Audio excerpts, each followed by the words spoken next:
प्यारे भैया बहन, आपका दिन मंगलमय हो। आज हम लोग पढ़ेंगे राजनीतिक दलों के लिए चुनौतियाँ। राजनीतिक दल के लिए कौन कौन से चुनौतियाँ हैं, इसी के विषय में हम लोग आज अध्ययन करेंगे।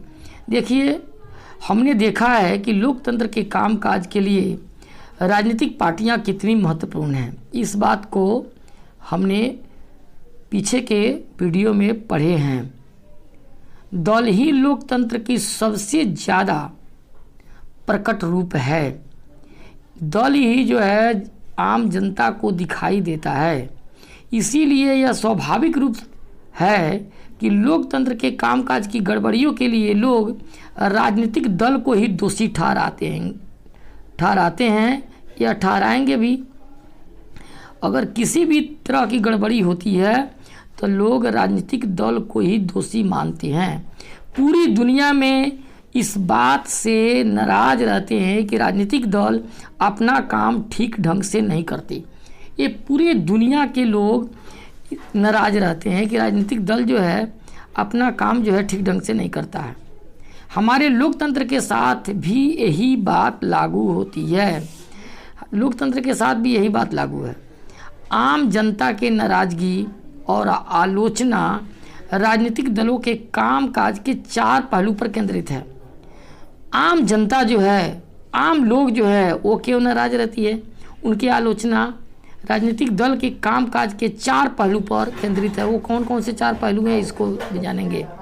लोकतंत्र का प्रभावी उपकरण बने रहने के लिए राजनीतिक दल को इन चुनौतियों का सामना करना चाहिए। अगर लोकतंत्र के राजनीतिक दलों के चुनौतियों का सामना करना है तो आपके उसके उपकरण बने रहने के लिए इस चुनौतियों का सामना करना है। इन पर जीत हासिल करनी चाहिए। जब तक जीत आप हासिल नहीं करेंगे, कुछ नहीं करेंगे। पहली चुनौती है पार्टी के भीतर आंतरिक लोकतंत्र का न होना। कोई भी राजनीतिक दल है, उस पार्टी के अंदर में, ये पहली चुनौती है, पार्टी के अंदर में आंतरिक लोकतंत्र नहीं है। सारी दुनिया में यह प्रवृत्ति बन गई है कि सारी ताकत एक या कुछ एक नेता के हाथ में सिमट जाती है, एक लोग के पास केंद्रित रह जाती है। पार्टी के पास न सदस्यों की खुली सूची होती है, न नियमित रूप से संगठित बैठकें होती है। ये दोनों में से कोई काम नहीं होता। इसके अलावा, इसके अतिरिक्त चुनाव भी नहीं होते हैं। चुनाव भी पार्टी के सही समय पर नहीं होते। न नियमित रूप से संगठनिक बैठक होती है, न नियमित रूप से चुनाव होते हैं। कार्यकर्ताओं से वे सूचनाओं का साझा भी नहीं करते राजनीतिक दल। सामान्य कार्यकर्ता अनजान ही रहता है। पार्टी के अंदर क्या हो रहा है, इसके विषय में सामान्य कार्यकर्ता को पता नहीं चलता है। जो बड़े और आगे के नेता हैं, उन्हीं तक वह सिमट कर रह जाता है। इसके पास न तो नेताओं से जुड़ करके फैसले को प्रभावित करने की ताकत होती है और न ही कोई अन्य माध्यम।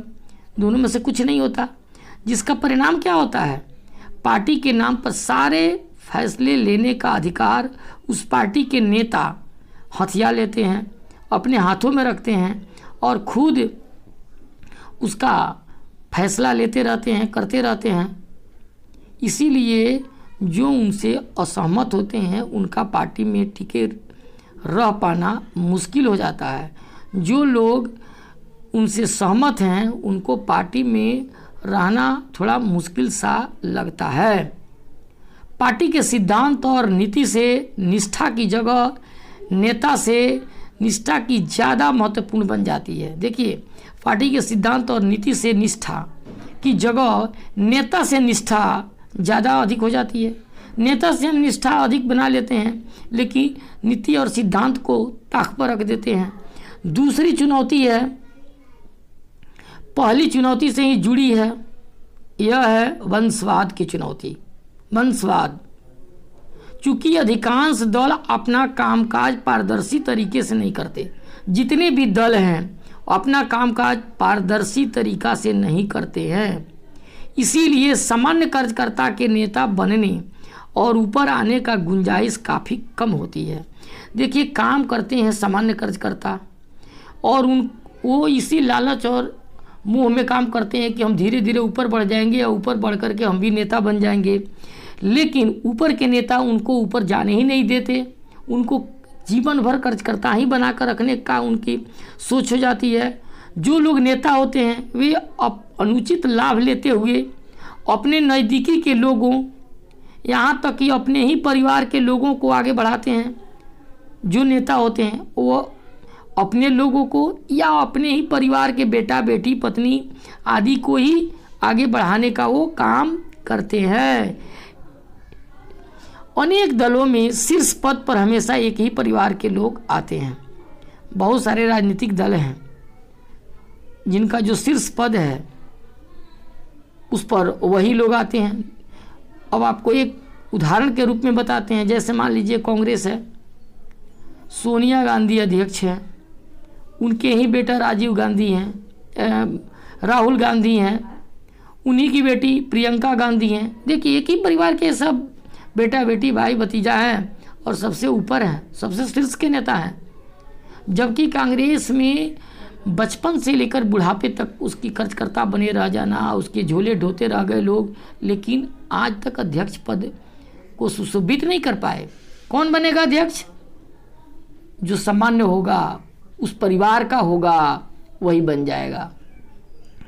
एक और आप देखिए, अब चलिए बिहार में हम यहाँ जैसे आपको रामविलास पासवान हैं, लोजपा के नेता हैं, राष्ट्रीय अध्यक्ष हैं।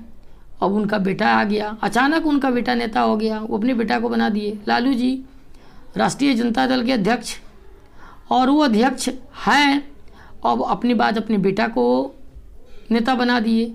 केवल अपने परिवार को बढ़ावा देता है लोग, पीछे के कर्जकर्ता को नहीं। केवल पीछे के कर्जकर्ता को काम करने और वोट देने तक के लिए बना कर रखता है लोग। ये सबसे बड़ी चुनौती है। अनेक दलों में शीर्ष पद पर हमेशा एक ही परिवार के लोग आते हैं। यह दल के अन्य सदस्यों के साथ अन्याय है। यह बात लोकतंत्र के लिए भी अच्छी नहीं है, क्योंकि देखिए, इससे अनुभवहीन और बिना जनाधार वाले लोग ताकत वाले पद पर पहुंच जाते हैं। जिनके पास अनुभव नहीं है, जिनके पास कोई जनाधार नहीं है, वो ऊंचे ऊंचे पद पर पहुंच जाते हैं।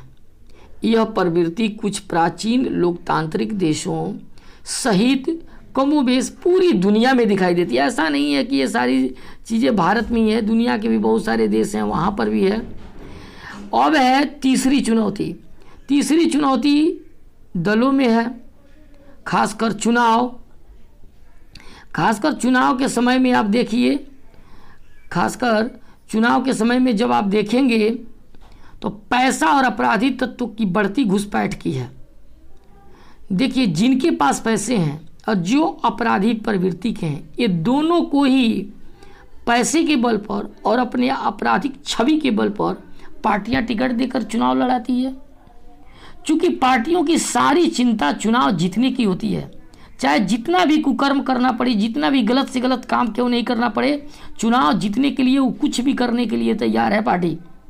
अतः इसके लिए कोई भी जायज़ नाजायज़ तरीका अपनाने से पार्टी परहेज नहीं करती।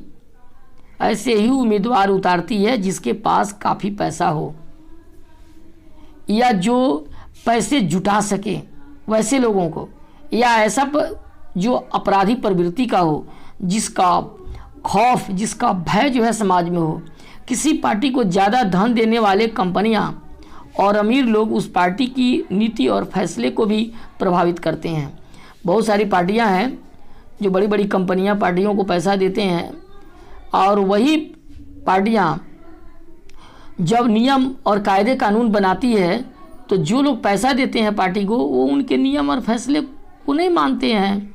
कई बार पार्टियां चुनाव जीत सकने के वाले अपराधी का समर्थन करती है या उनकी मदद लेती है। दुनिया भर में यह लोकतंत्र के समर्थक लोकतांत्रिक राजनीति में अमीर लोग और बड़ी कंपनियों की बढ़ती भूमिका को लेकर के चिंतित हैं। ये क्या होगा भाई लोकतंत्र का। चौथी चुनौती है पार्टी के बीच विकल्पहीनता की स्थिति की है। पार्टी के बीच कोई विकल्प ही नहीं है। सार्थक विकल्प का मतलब होता है कि विभिन्न पार्टियों की नीति और कार्यक्रमों में महत्वपूर्ण अंतर हो। जितनी भी पार्टियां हैं उनके बीच में अंतर दिखाई दे, ऐसा होना चाहिए, तब भी जो है विकल्प हम ढूंढ पाएंगे, नहीं तो नहीं ढूंढ पाएंगे। देखिए, हाल के वर्षों में दल के बीच वैचारिक अंतर कम होता गया है और यह प्रवृत्ति दुनिया भर में दिखाई दे रही है। जैसे ब्रिटेन की लेबर पार्टी और कंजर्वेटिव पार्टी के बीच अब बड़ा कम अंतर रह गया है। दोनों दल बुनियादी मसलों पर सहमत हैं और उनके बीच अंतर बस ब्यौरा का रह गया है, दूसरा कुछ नहीं। नीति कैसे बनाई जाए और उन्हें कैसे लागू किया जाए, ये दोनों को इससे कोई मतलब नहीं है, कोई जानकारी नहीं है। अपने देश में भी सभी बड़ी पार्टियों के बीच आर्थिक मसलों पर बड़ा कम अंतर रह गया है। जो लोग इससे अलग नीति चाहते हैं उनके लिए कोई विकल्प उपलब्ध नहीं है। कई बार लोगों के पास एकदम नया नेता चुनने का विकल्प भी नहीं होता। क्यों नहीं होता भाई? क्योंकि वही थोड़े से नेता दल में आते जाते रहते हैं जो पहले से विद्यमान हैं। देखिए, सारे फिगर दिया हुआ है, फिगर को देख करके ही आप पहचान जाएंगे। इसी तरह से आप तो पहले से ही धन कुबेर हैं, फिर चुनाव क्यों लड़ना चाहते हैं? आप पूछ रहा है मीडिया वाला कि आप तो बहुत धनिक आदमी है, फिर भी चुनाव क्यों लड़ना चाहते हैं?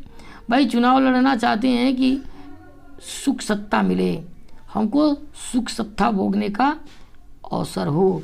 आज के लिए इतना ही, धन्यवाद।